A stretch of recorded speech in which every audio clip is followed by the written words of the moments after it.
Hi everyone, this is Bethany, nurse coach here with Veritas. I want to take a few minutes to talk to you about the new dietary guidelines for Americans that came out last week.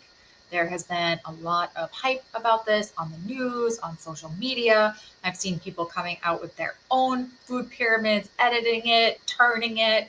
Everybody seems to have their own opinion on nutrition, and I just kind of wanted to take it, simplify it, explain why it's important, why we care so much about nutrition, what it means for you and your own personal food choices.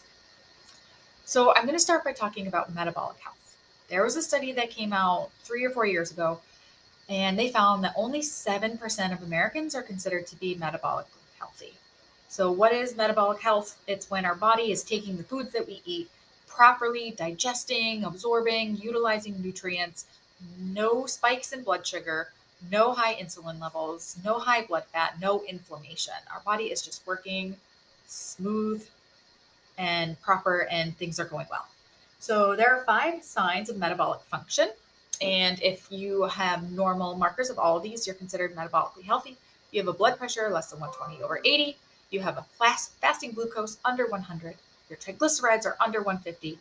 Your HDL is above 50 for women and 40 for men. And your waist circumference is less than 35 inches for women and less than 40 inches for men.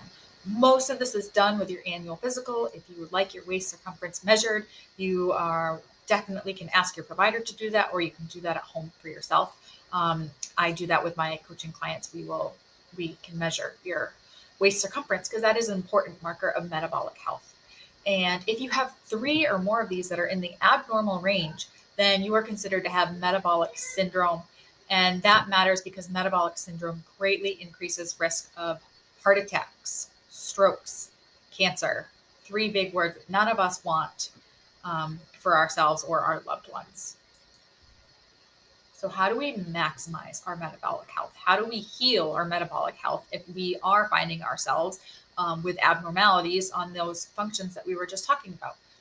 The big thing and the big takeaway from these guidelines is that we want to be eating whole, unprocessed foods. We want to be eating foods as close as possible to Mother Nature's packaging, shopping the perimeter of the grocery store. So, we are buying meats, we are buying fruits, we are buying vegetables.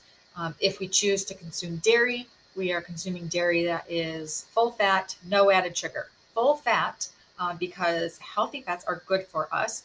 And whenever the food industry takes away a big nutrient like that, so fat-free, low-fat products, they usually have to add either sugar or some sort of other artificial ingredient to help make up for the flavor and texture that is now missing from that product because they removed the fat away. So it is best if you are going to be consuming dairy, and this is one of the guidelines, full fat, no added sugar for that reason.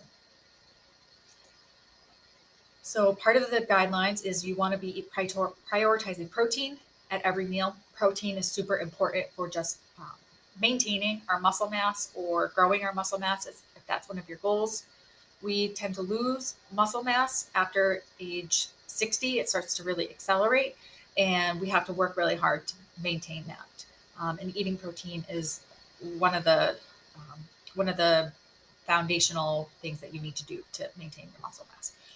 So that's super important. They also talk about eating vegetables and fruit throughout the day, where we're focusing on whole forms of these foods. And that is super important. That is part of that fiber in the diet. Fruits and vegetables are filled with fiber, they're filled with water, they're filled with micronutrients, vitamins, minerals, and just so good for us. And so we want to be really trying to consume those throughout the day. Healthy fats is another one where we're really prioritizing healthy fats, extra virgin olive oil, avocado, fatty fish like salmon, eggs. These are all really good, healthy sources of fat. And again, unprocessed, close to Mother Nature's packaging. We want to be eating less of highly processed vegetable or seed oils, fried foods, especially. We want to just be avoiding those type of fats and eating ones that are more found from nature.